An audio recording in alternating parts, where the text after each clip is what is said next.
office when the calls come in. Calls are really important, much more important than any other kind of contact. Call him and say, thank you so much for your bill to repeal Real ID. Please hold a public hearing on that. We just need to get the word out. So just thank him. I think that'll make a big difference. His phone number, by the way, is 202-224-4343. 202-224-4343. Let's go to Tammy in New Berlin, Wisconsin. You're on the air. Hi, thank you for taking my call. I'm age 64, and I'm a member of the Healthcare Sharing Ministries, Samaritan Ministries, and I would like to know what else I would need to do when I turn 65 if I would like to stay with Samaritan Ministries. Okay. So, yeah, that's a very good question because, to my knowledge, Samaritan Ministries is the only healthcare sharing organization that does not require you to go into Medicare.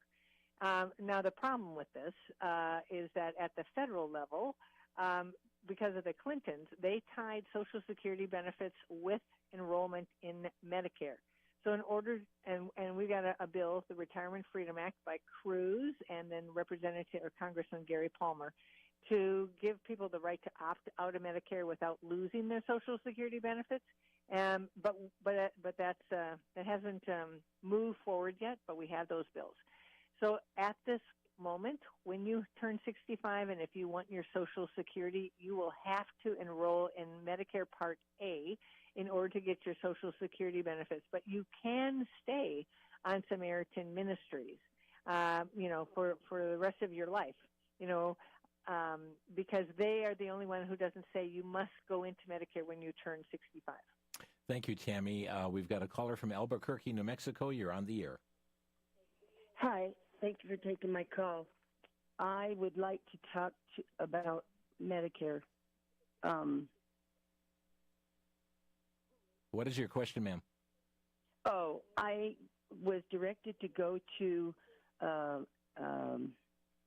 plan rather than Medicare, and to go back to Medicare, it'll cost me a lot of money because I'm diabetic and high blood pressure and asthma. Yeah. And Twyla, you warned about that earlier. Yeah. I guess what I would say is that it's probably impossible for you to go back. You're talking about the cost anyway, and so it will cost more to be in original Medicare, but that is where you have freedom.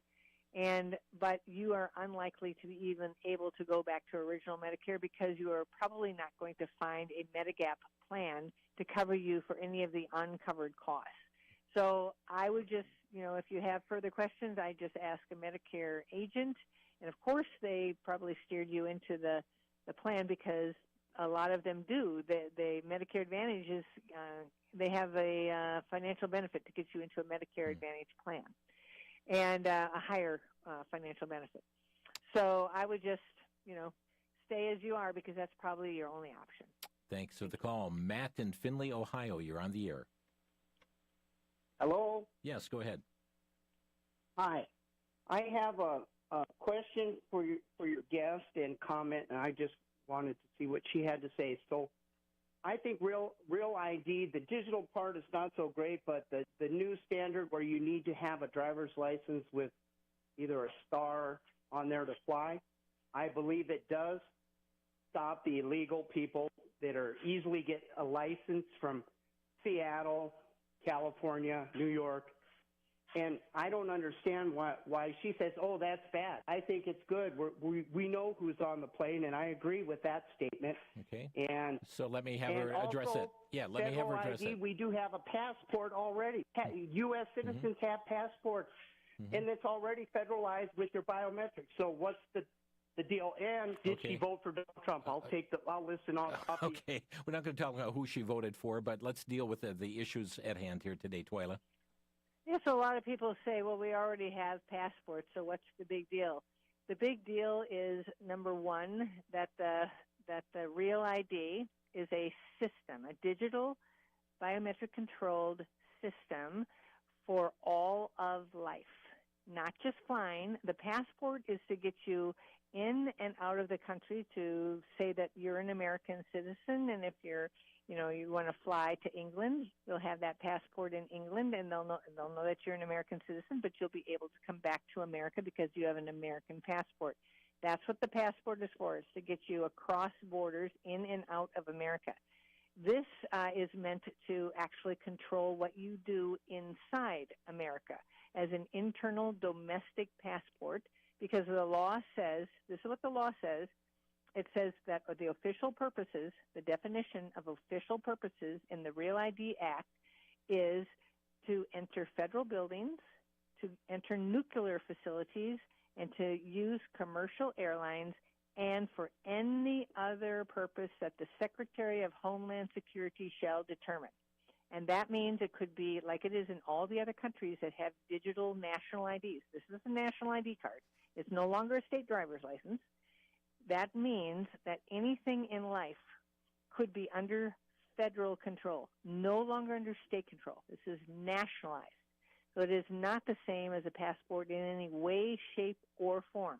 This is meant to control what you can and cannot do within the United States with or without identification. And we're going to have to leave it there because our theme is already closing here at the program. Thank you for the call, Matt, and sorry to others who are on hold. Twyla, we're going to have you come back just for a Q&A program. I guess. Thank you for being with us here today. Twyla Braze from Citizens Council for Health Freedom. The website, cchfreedom.org and refuserealid.org. Again, Twyla, thanks for being with us. And friends, we thank you for joining us today here on Crosstalk. You've been listening to Crosstalk via satellite and the internet from VCY America. Views expressed may or may not be those of this station. For a CD of today's program, send a donation of $6 or more to VCY Tape Ministry, 3434 West Kilbourne Avenue, Milwaukee, Wisconsin, 53208, or download by RSS or podcast from crosstalkamerica.com. And join us again for Crosstalk.